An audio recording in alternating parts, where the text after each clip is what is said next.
Pozdrav ljudi i dobrodošli u još jedan video. Danas ćemo da igramo AFK arenu. Danas ćemo da prizivamo još heroja kao i prošli put u videu. Skupili smo dovoljno dijamanata i ovih džemova koje možemo konvertovati u hero summone. Tako da, hajde da vidimo šta ćemo da dobijemo.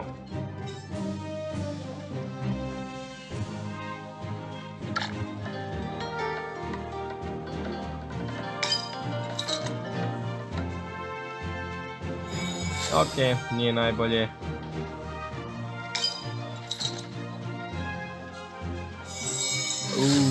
U red, ovo je dobro. Ok, da vidimo šta će nam ovaj veliki pak dati.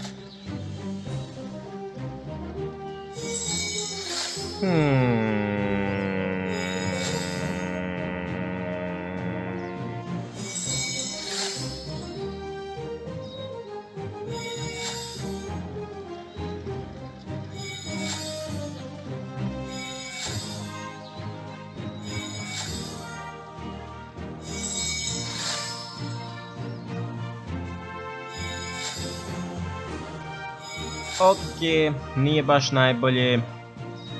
Moglo je biti i bolje, ali također moglo je biti i gore, ali ne, zadovoljan sam da kažem.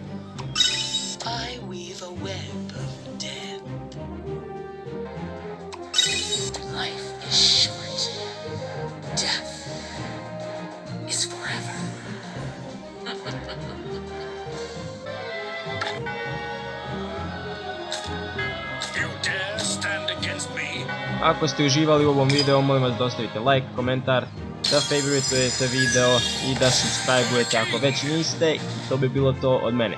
Ćao!